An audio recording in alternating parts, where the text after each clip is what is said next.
Hello, everyone. Tom Carl, and welcome back to Politics in Perspective. This has been a interesting and sobering week, and we're going to cover it. First, I'd like to thank Ex American News, BuzzSCV.com, AUN TV, YouTube, Rumble, and everything on Political Vanguard for carrying us. And so let's get right into what we'd like to cover this week. Of course, we are a week out from the third assassination attempt.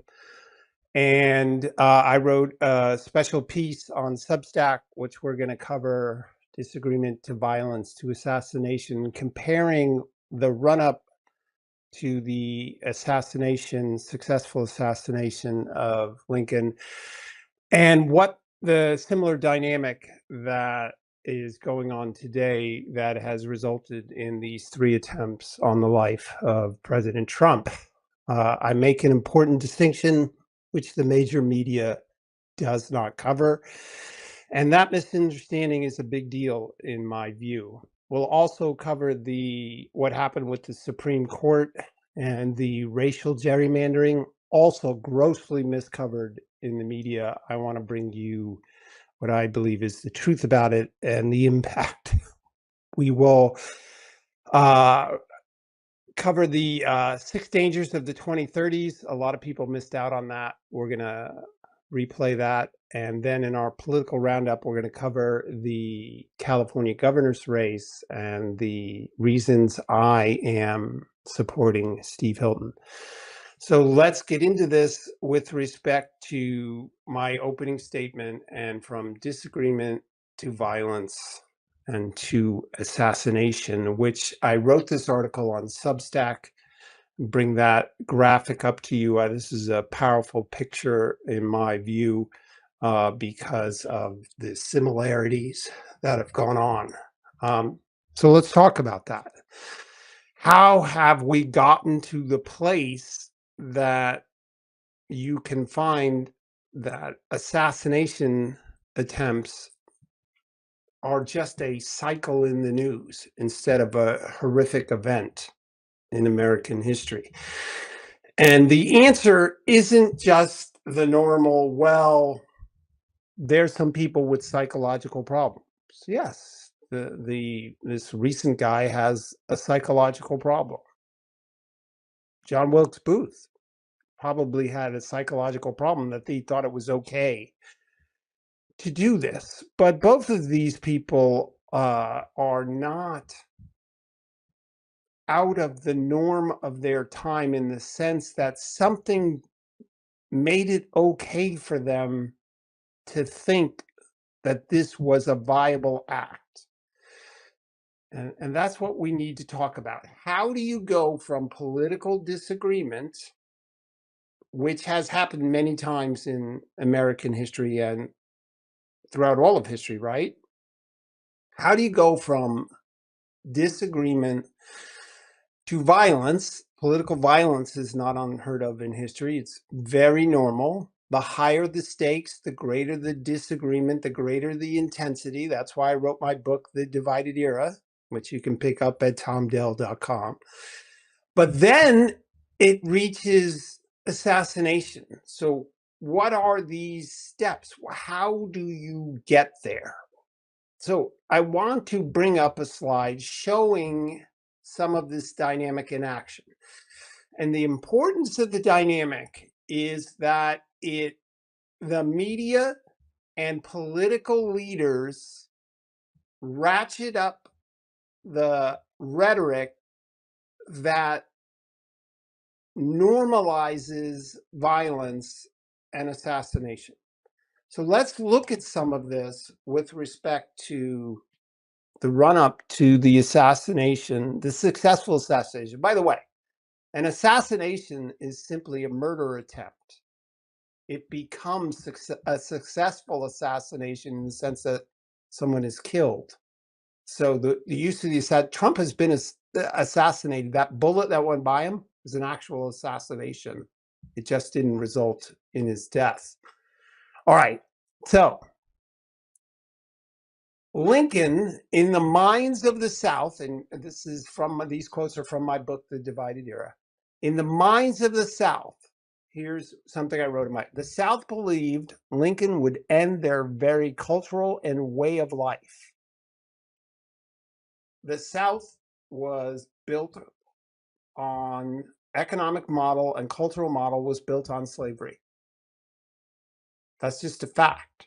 And they believed that if slavery ended, everything about their life, their way of life would end as well. They had been doing this for 250 years by the time it got to Lincoln.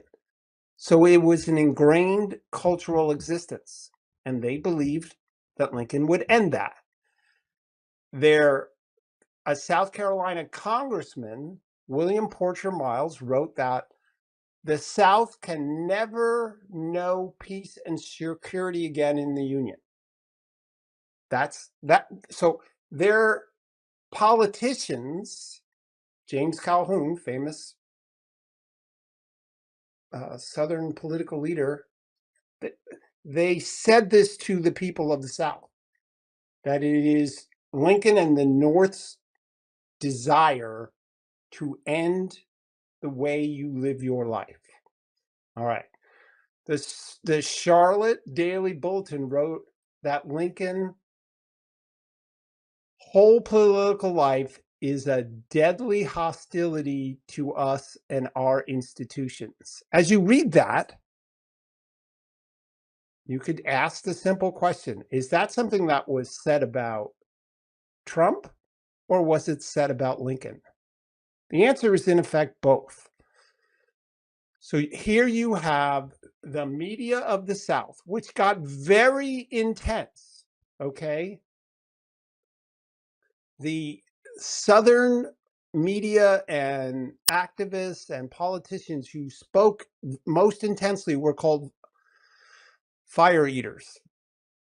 Very intense, because that's how intense this moment in division was. So you have the media there throughout the South. These are just two examples, but the media and the politicians throughout the South had joined together. And as I write in my book, The Divided Era, in the final analysis, and this is the key word, the demonization of Lincoln by the media and its leaders played a essential role in lighting the fire that became the Civil War and eventually Lincoln's murder at the hands of a Southern partisan. John Wilkes Booth thought he was doing this to save the South, but how it came together, it didn't come together in one moment. It built up over time. And then with Lincoln's election, keep this in mind about Lincoln's election. The South so hated him that not a single Southern state electoral college vote went towards him. In fact, in the deep South, Alabama and Georgia, he wasn't on the ballot. Now, of course, there wasn't actually a uniform federal ballot then. Each state created the ballot, and Lincoln wasn't on it. Why wasn't he on it? Because the officials then no way wanted Lincoln to win because he would end their way of life. And when the media and the politicians came together in that intensity,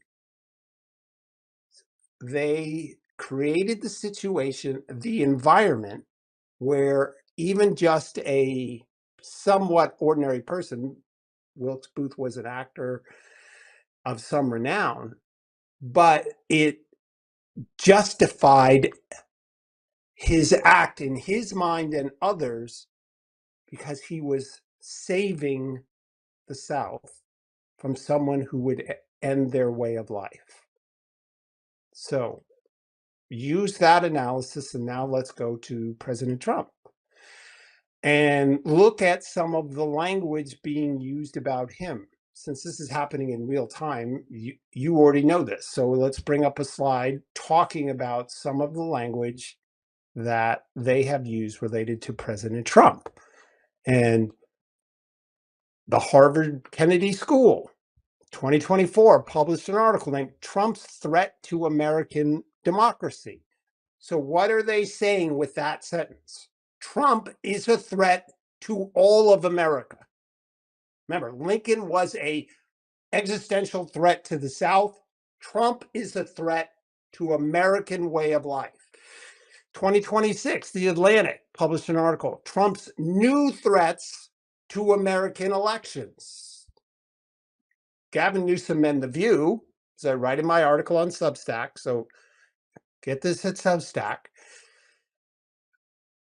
both say that Trump, if we don't win the midterms, the Democrats in 2026, that could be the last election. So again, this same rhetoric, Trump's going to end American democracy. He's an existential threat to everything you know. Senator Chris Murphy, who used to be somewhat balanced, but now that he's considering running for president, there's an intensity that in order to get noticed on the left, you have to be louder and more to the left, went abroad and said, the United States is in the middle of an authoritarian takeover. So the United States is threatened. They have normalized this. Okay, next, but so match this also with the demonization of Trump. Hillary Clinton calling him Hitler. That has become even though that's a ludicrous analogy, Hitler exterminated over 6 million people, right? Based on who they were, Jews, capitalists, and others. They call Trump Hitler. They are demonizing him. So not only is he a threat to our way of life, Lincoln was a threat to the way of life of the South, Trump is a threat to the way of life of America. They went after Lincoln personally. They are demonizing Trump personally. He's Hitler. He's an authoritarian. So if you hear this enough on the left, you think if we don't act, Gavin Newsom said recently, we can't win the fight anymore. I'm sorry, we can't win the argument anymore. We have to fight. If you hear this, then the person comes to the belief that all they can do, or assassination, is the only way to resolve this. And that's what we're facing today. The nexus point is the demonization, and that's when the media and politicians come together. And that's how you go from disagreement to violence to assassination. So please join me at Substack. We can bring up that address again, and you can get this article, and please share it. It's going around the internet now. Now, I also want to briefly talk about the Supreme Court case in this opening argument. The Supreme Court ruled that if the reason you discriminate in creating a district is based on race and race alone, you're not allowed to do that.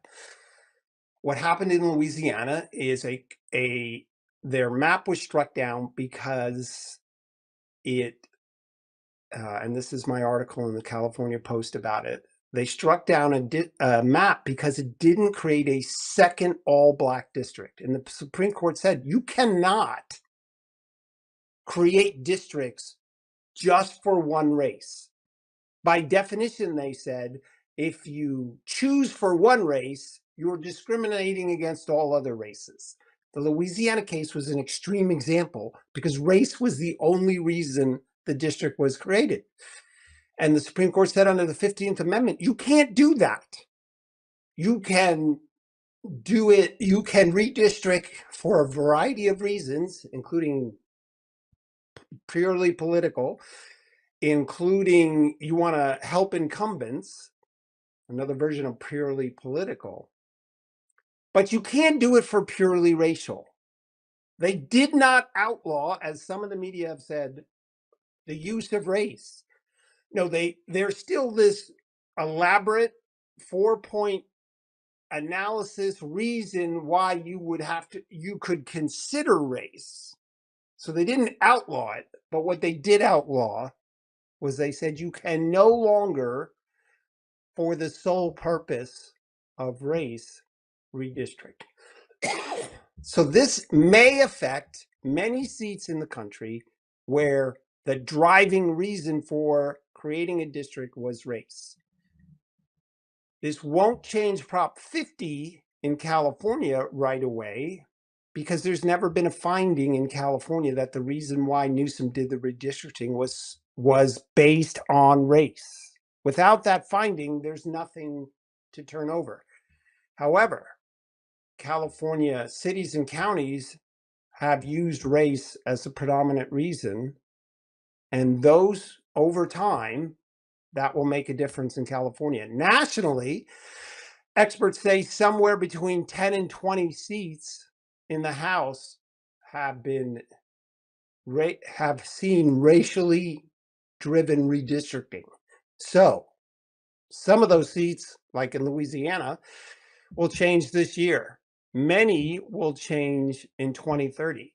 By 2032, you may see as many as 19 or 20 seats move away from the Democrats, which is why they're freaking out, and will move towards the Republicans. It won't happen all this year, but that's a huge number of seats, which will threaten the Democrats' ability to take the House for years to come. Not all at once, but over time. And by the way, it's the right ruling. As Martin Luther King said, I want a colorblind society. We should have a colorblind Justice Department, colorblind law, and therefore colorblind congressional districts. We're moving towards that. That's what this decision did. The Democrats are freaking out because they used and threatened to use race as the reason why you should vote a particular way.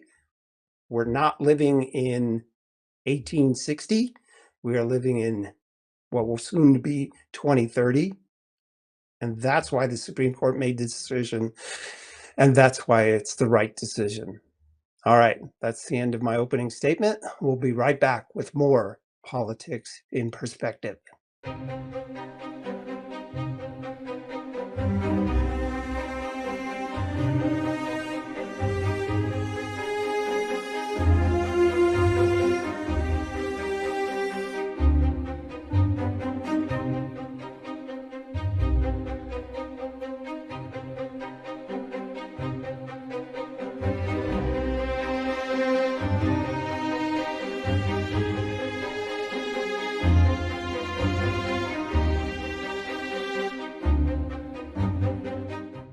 Hey everyone, welcome back to Politics in Perspective. You know, over the last couple of weeks, I've been thinking about making this a segment. I've talked about this for over a year, the danger, the 2030s, the danger of it, and what we should be doing about it. And not a lot of people want to talk about this subject because people would rather ignore things, but not my buddy, Brigadier General retired Blaine Holt, who's made a living in significant part by thinking ahead and letting people know the risks and advising them how to deal with risks. And so I thought we'd have a conversation about the 2030s, a danger zone, and then some ideas on how we should deal with it. So, Brigadier General, thanks so much for joining me. We're going to go through the top 6 concerns, 3 that I have, 3 that he has. We have some overlap, but we're going to talk about them from different perspectives. He's much more tech military than I am. I'm more of a historian in this regard, but still a very worthy conversation. So Blaine, thanks so much for being here. Oh, it's good to be with you. All right, so let's start out with number 6. This is my choice, my leadoff for the top six. Oh man, you brought And slides. number 6 is public debt. And you're looking at a chart of debt in the United States and what may be the debt going forward. And you can see that during World War II, we had a big jump in public debt. But after World War II, we returned to a sense of normality when it comes to public spending. We had peaks and valleys. But beginning in the 1970s, we really don't have peaks and valleys. We have almost a straight up accumulation of this. So, why does all this matter? Well, interest on the debt is number 3 in a budget item, total budget item in the United States. The constant huge deficits. We ran up a deficit in the last 6 months of $1 trillion. Causes the Fed to ease monetary policy, print dollars, that devalues the dollar, that leads to inflation. As the national debt grows and interest on the debt becomes a larger portion of the overall budget, it crowds out other necessary things in the budget.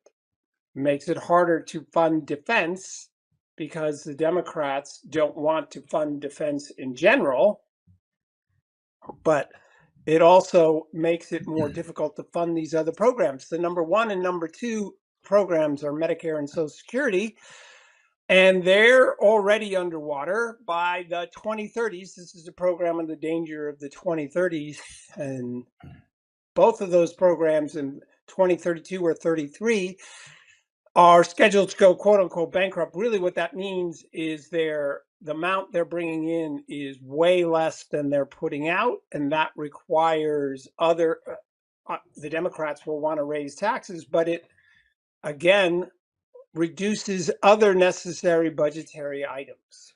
And so I lead off with this because we can't keep going this way, and this is how big governments and big civilizations crumble amidst huge debt and big taxation.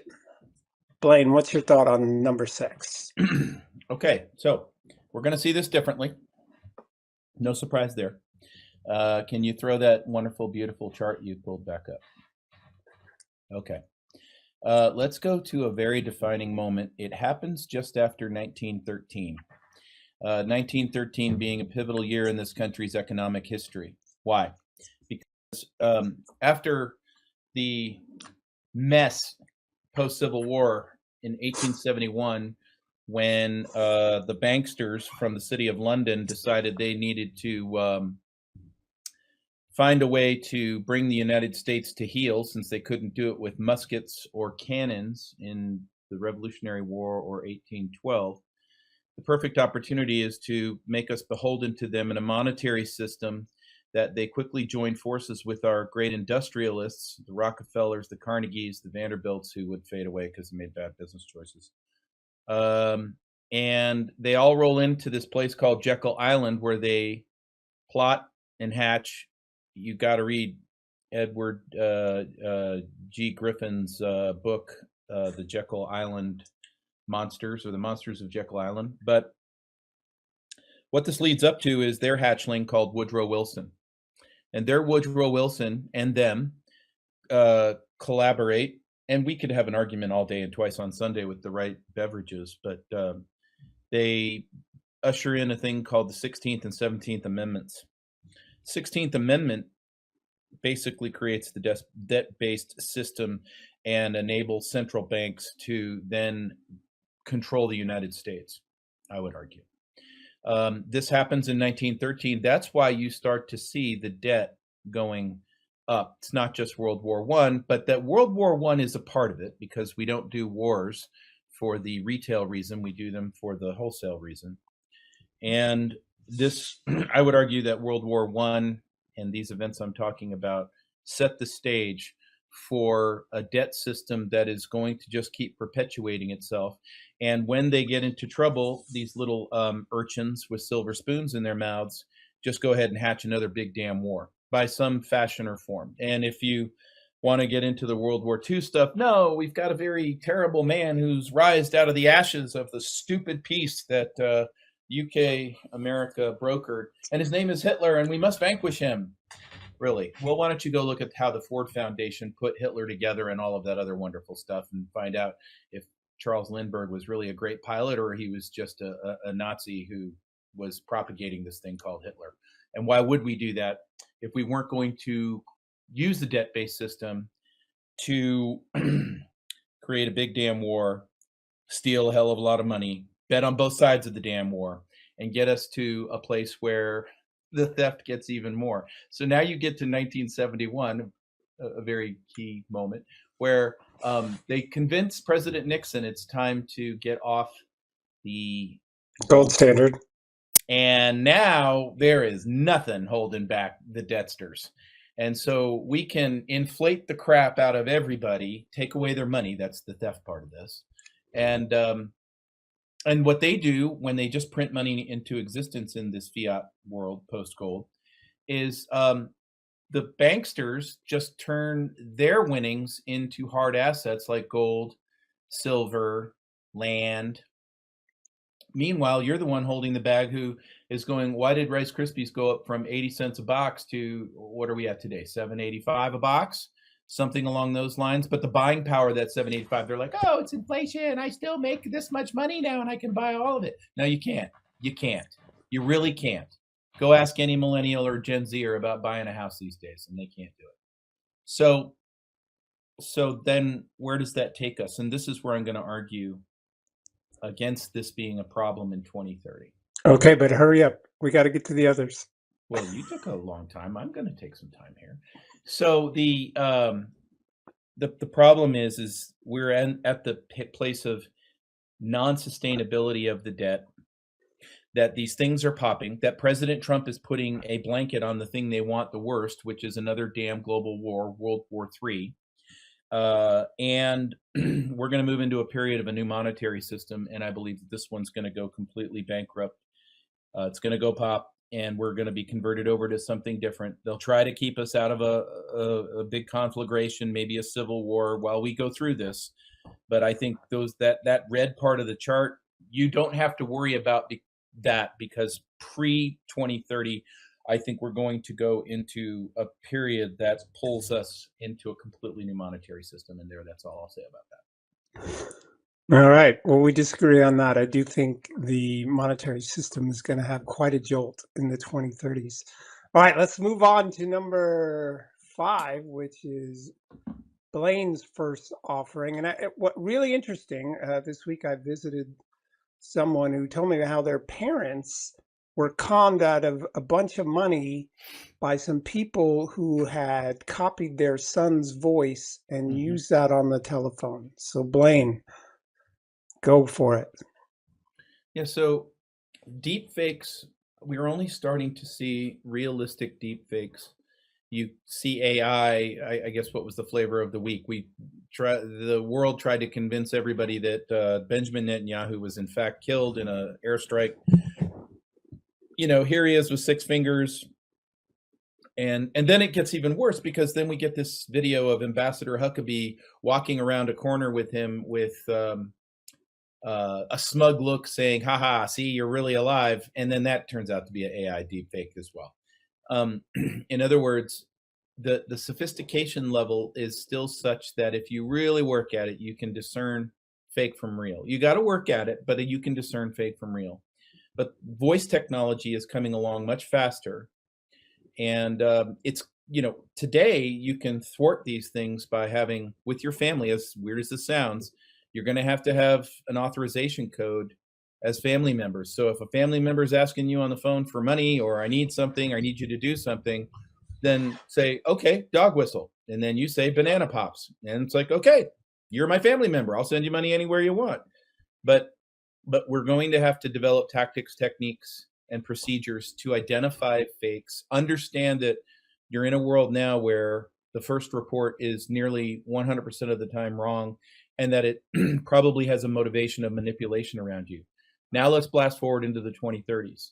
this technology will be so sophisticated in an age of ASI, basically sentient intelligence for artificial intelligence, that there will be it.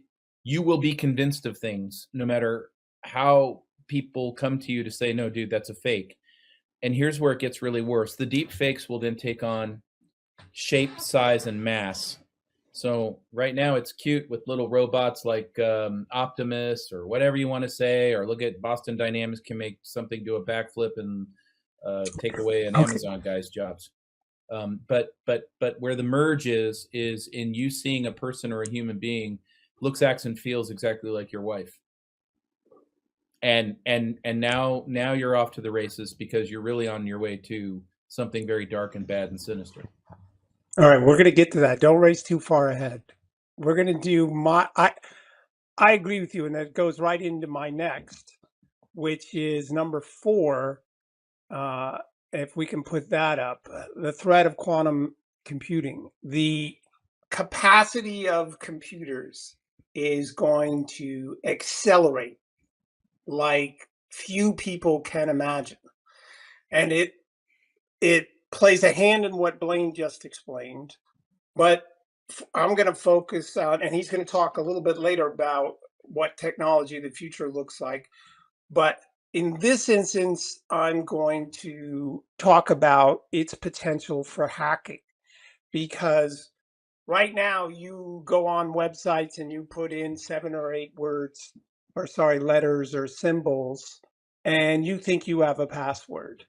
Well, that will be the difference between a rocket ship and your being on a horse as to how fast you can go.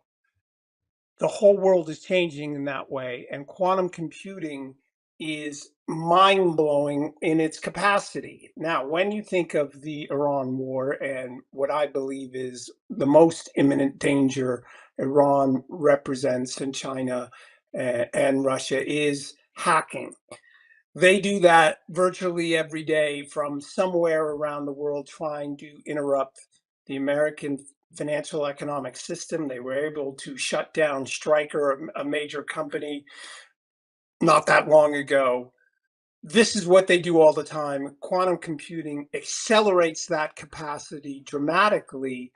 And we, in the 2030s, when quantum computing will become a regular item, normal, we're going to need to step up our game and protect our existence. And if you think that it's difficult now with passwords, you're going to have to go second, third, and fourth level of verification. And if your money is only accessible on a computer, meaning you log into a computer and that's where your money is, you are taking enormous risks. It's going to get old fashioned on you, where you're going to need a safe in your home and cash in case things get really bad and there's an economic breakdown related to hacking. Turn it over to Blaine. So I think hacking is going to be the least of our problems in that world. And I think the hacking piece will get shored up. I work with and talk with a lot of entrepreneurs and companies that are getting out ahead of this in advance of common quantum computing. We have quantum computing in the world right now, but in terms of its commonality and being available more widespread, I'm talking to a lot of companies that are actually addressing this problem quite nicely. And then there'll be other types of ways of handling things. So in a machine world, what's the advantage a human has to a hacking situation? Well, the advantage is I've got my own biometrics, I've got my own DNA sequence, I've got things that make a machine not invited to what I have. You could argue that, well, the machine can adapt and get your biometrics. To some extent, that's true. It can map me, it can genome me, but if I have a combination of factors, there's going to be ways to defeat the computer for authenticity reasons when you're trying to access something of your data. The place where the quantum computing gets a little more challenging is when you merge quantum computing, robotics, and artificial intelligence that evolves. Now, it's not going to be interested in hacking a password as much as it's going to be interested in replacing you altogether. Meaning, what are you talking about? Blaine Holt was just here. We had a big meeting. He signed this. We did this. So it's a much more elegant form of identity appropriation, and that's where I think the science has got to go next to get out ahead of this. Is it's not quantum computing; it's the merge. And then the other part I would say, from a military aspect, is what happens when you set quantum computer against quantum computer? What happens when a quantum computer can take jets and redirect them to go after another quantum computer's AI data center? And what happens when they're sentient and they decide, well, we really don't care what the humans want. We're going to do things this way. Because none of the little urchins developing any of this crap right now ever think in terms of military. You watch Sam Altman run across and go, oh, we think it's just neat that our little AI does this now. And it's like, you are a little nerdy creep. You do not understand what you're developing has a very dark side. You get Alex Karp from Palantir. He gets all giddy and stands up on his chair on a panel to say, and we kill people too. And he's excited about it. You know why? Because he doesn't know anything about killing people. So in other words, the purveyors of this are creating Frankensteins, and they have no idea what they're creating. People like me sit there and go, you know what this could be used for, and they're not talking. And that's where the problem is right now today, to not avoid a world in 2030 with the 2030s that is extremely dangerous. All right. You're up next. What number are we on? Number 4? Yeah, number 4. 3? Number 3. So where I would like to take that first is autonomous robots. It's the autonomous part, and it's the putting sensor packs on these things with all the other technologies we've talked about. That it's not just about, can this thing fake you out and make it think that you're its spouse? That is actually probably on the lowest end of the spectrum of threats. The highest end of the spectrum is in reshaping how humanity and what civil society does with each other. So in other words, the first technology is always in a high-tech space. We seem to go to the sewer first. And so what happens? You get pornography leading the way, pervading the internet, because this is where the technology is. And then the other commerce then there follows. You're seeing it in AI right now. Some kid in a high school can go make a porn film on his desktop and go sell that porn film, and he's doing that. So in this inclination for the worst of the worst of us, as robots start to take on very, very advanced tissue packs, sensor packs, skin packs, sensors that attempt to mimic and create a human being that is as realistic as humanly possible, where discernment at first blush becomes damn near impossible. We're talking 2035 to the 2038 timeframe. You are going to have a hard time discerning whether or not you've asked a girl out on a date and finding out whether or not she's real. And then the other part that you're going to have a problem with is, what does it mean and what are the implications for civil society, for a moral society, to make the jump where you have people who say, I don't prefer a human being. I don't prefer a human being at all. In fact, my personality type is such that I want this.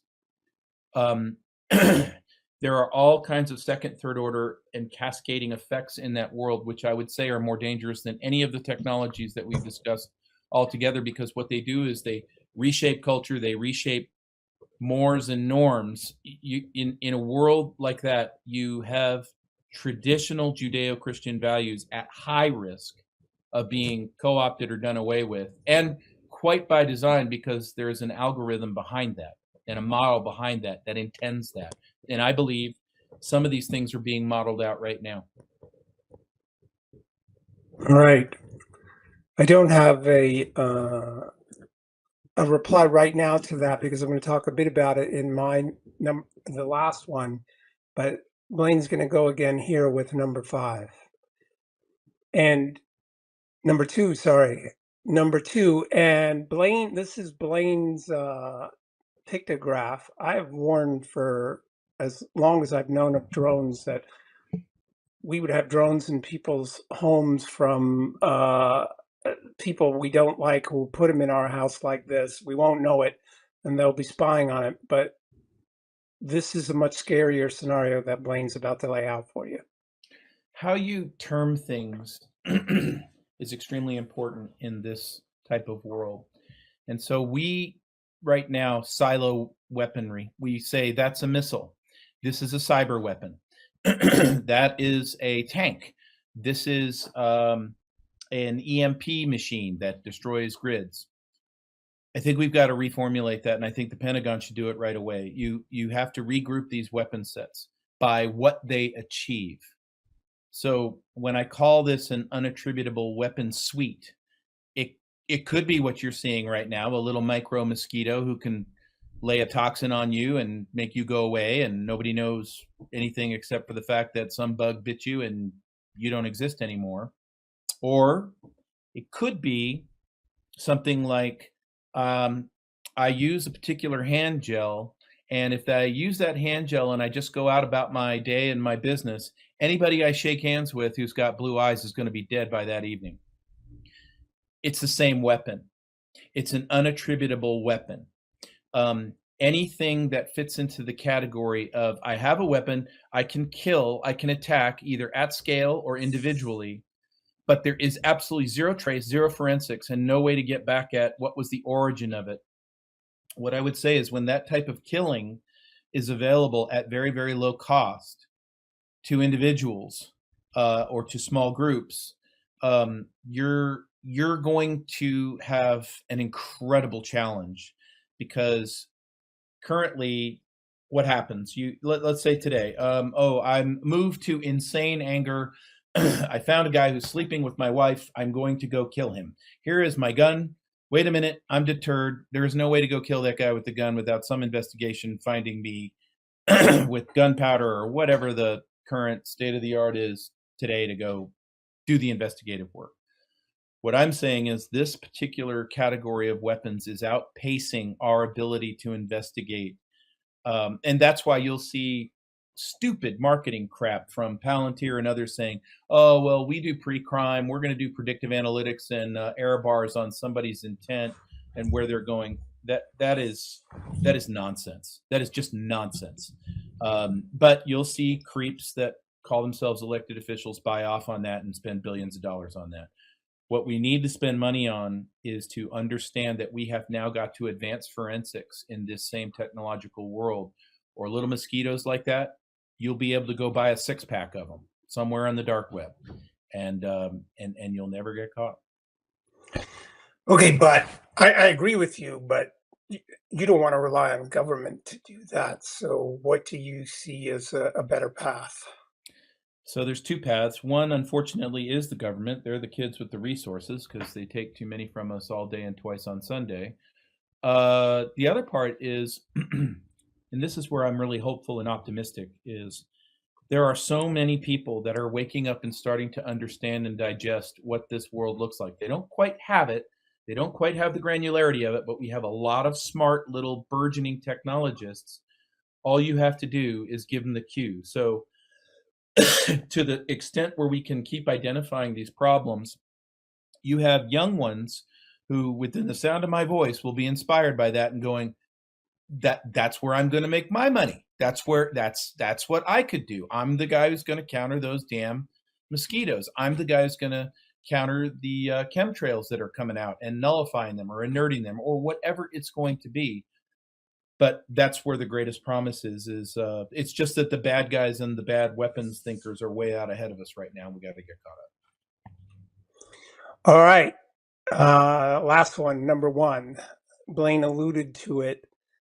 For me, it is the loss of public virtue. What do I mean by that? Well, the legendary Edward Gibbon spoke of public virtue in his book, The History, Decline, and Fall of the Roman Empire, saying public virtue, which among the ancients was denominated patriotism, is derived from a strong sense of our own interest in the preservation and prosperity of the free government of which we are members. I talk about this in my book, The Lessons of the American Civilization. You find patriotism at the beginning of a civilization when the currents move in the same direction, We are building something together, which brings us to the next quote I want to bring up, which states that Gibbon, again talking about Athens, when the freedom they wished for most was freedom from responsibility, then they ceased to be free. And what he's saying is that when a civilization is building together, people feel a responsibility towards themselves and the future that they are building. They don't see themselves as getting rich quick and then saying, I have nothing to do with you. It is, again, this high banked river flowing in one direction. And finally, this quote, which is from Saint Simon, who I quote in my book. He describes societal decline as one in which all community of thought, all communal action, all coordination have ceased. In other words, we're not in a phase of coming together. We are now in a phase what he calls society is only an amalgamation of separate individuals in conflict with one another. Now, patriotism is on the decline during this period. Doubt has risen. Purpose for the civilization has ceased or reduced to a major extent. And you have now individuals in conflict with one another. And Blaine just referred to some of that. We have individuals out there seeking their own fortune and not seeing a bigger holistic picture for the country. So Gibbon, going back to public virtue, said that Rome declined in significant part because people lost that public virtue. They didn't come to government to serve. They came to government to see what they could get out of it. They didn't pursue, in this, fast forward to today, they're not pursuing these things such as AI with America's future in mind as much as their own greed and pursuits. And if we don't return to the values that built this country, then facing these challenges that Blaine and I have described become very dicey, because you need good people to look at these things instead of what they can get, people who think what they can get out of it for their own, and also the risks that creates. That's mine, Blaine. Go ahead. You can add on to that, hopefully, because you've alluded to it a couple of times so far. So the good news is there are millions of good people in this nation, millions of them. The problem is they're powerless and penniless. And I mean that of very wealthy people. You could be worth $10 million today and you're penniless. Against the enemy that President Trump has pitched his battle on, which I think is very noble and right and just. The British Empire, what its current incarnation of it, what we call the City of London, must be defeated. These are the globalists. These are your post-World War II Bretton Woods banksters. These are the people who not only do they not have an altruistic bone in their body, they think there's 7.5 billion too many of you. And they've convinced themselves in this little cult that through robotics, AI, and quantum computing, they really don't need you. And how lovely of them to think that. But what President Trump has done is pitch this battle to get in their way, to actually end the American Revolution on our 250th birthday. And you're seeing it wage itself through lawfare, through regional wars around the world, that President Trump and his team, as flawed as it is, I am not here to give them an A+, but they are putting tourniquets and fire blankets every place that these folks are operating, whether it's the private equity firms trying to scarf up all your land and take you out of your home, whether it's the destruction of your wealth through hyperinflation, whether it's just warfare directly on both sides, as we see happening in the Middle East. And then invoking a potential famine, which we could talk about another time, President Trump is going after it. And if he's not successful, then we're going to lose the midterms. That's one. He's going to be impeached. That's two. And his vice president will be around for a couple of years. It won't matter because there really is no aisle in DC. And you're going to see the technological oligarchs rise and a whole lot of rules for us that have zero to do with our Constitution and what I believe is an eventual balkanization of the United States. Because when empires fall, not only do they fall, they come right back down to the city-state, the nation-state goes to city-state, and you get down to medieval, well, who's in my neighborhood, who's in my tribe type world. If you add EMP and some of these advanced technologies we're talking about, it's really who do you trust in your little neighborhood and how will that all work out? Lots of dystopian films on this, but what we have to do now to avoid these outcomes is we have to do whatever it takes to support President Trump's takedown of the city of London. The best way for that to happen is complete education about what this enemy is, what its nature is, what it's been doing to us, has done to us, and move on. And if somebody says you're a tinfoil hat guy, just smile and laugh at them because they're hopelessly lost and they're never going to wake up. Indeed, those that are at the center of what you're describing do not do this for the ideal of a free people. Right. We have lost that tradition in the United States, that value, that George Washington public virtue, in favor of these globalists who are masterminds for their own benefit and not ours at all. And it's going to take great leaders in the future to combat this. It's a never-ending fight, and all of us need to join this fight and understand truly what's going on. We don't mean to scare you by this episode. Boo. If you have information and you understand things better, you can make better choices in the future. And that is the purpose of me bringing this to you and Blaine. We may not be 100% right, but we certainly are on track as to the risks going forward in the 2030s, if not already. Blaine, Brigadier General, thanks so much for joining us, and we'll be right back in Politics in Perspective.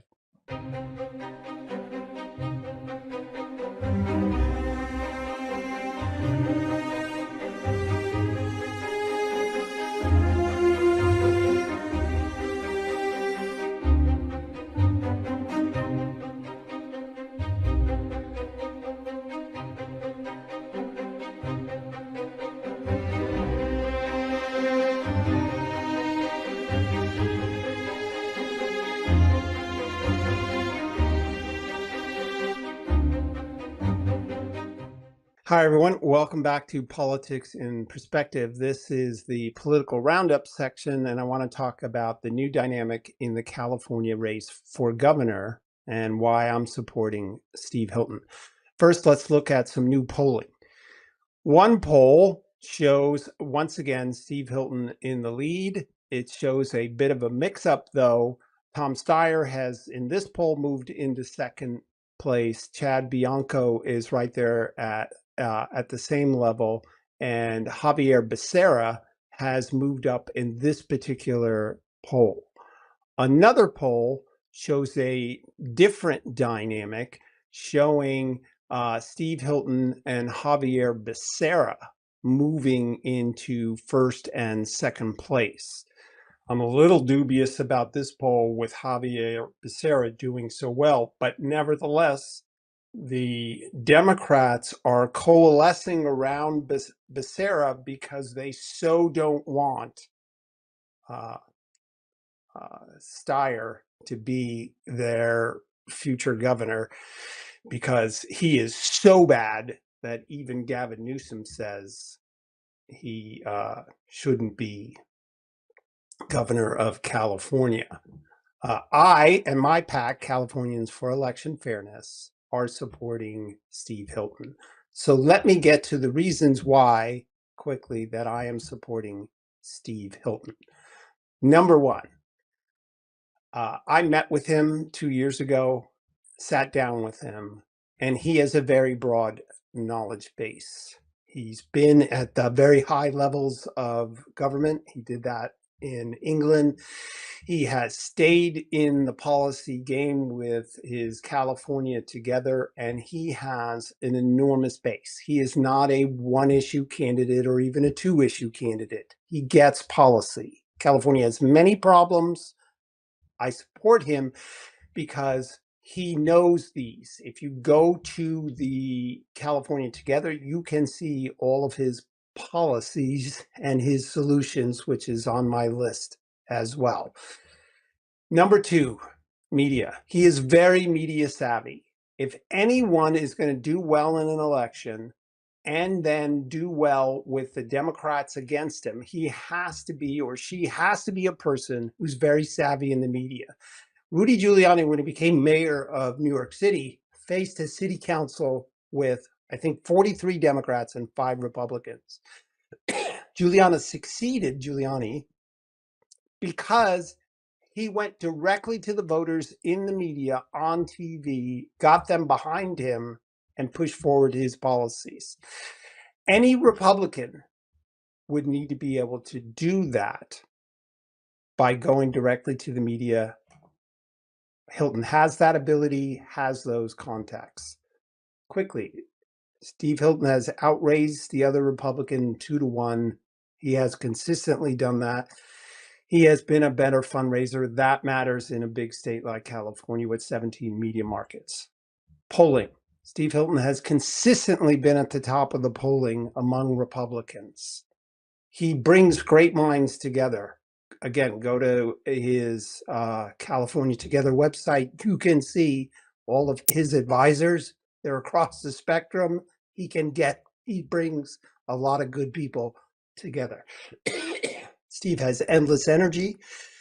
And very importantly, in my mind, from 2 years ago to today, a lot of times what happens with candidates, they don't stay the course. What do I mean by that? They come out firing and then they get really mushy trying to get votes from the other side. Steve hasn't done that. What he has done is stayed the course as to the reason he is running. He gets the California energy crisis created by Democrats. He gets the funding crisis and the fraud. He's already bearing fruit with that with his form of California Doge. So when I add up all of these things together, the reason why he has consistently been on the top of the polls is because he brings all of these things together. He is a very savvy person. Is he the perfect candidate? No. California Republicans stop looking for perfection, but he brings a lot to the table. And because of that, it's why he's at the top of the polling. Republicans desperately need to coalesce around one because the Democrats are doing that. And Steyer's money could push him and Becerra to the top. Republicans need to get someone at the top because in order for voter ID to pass, I'll say this again, in order for voter ID to pass, we need a Republican at the top of the ticket. And that's where Steve Hilton comes in. Those are the reasons. You can catch my Substack article on that as well. I'm Tom Del Beccaro. This has been Politics in Perspective. Check out my books. Check me out on Substack. And we'll see you again next time. Thanks for watching.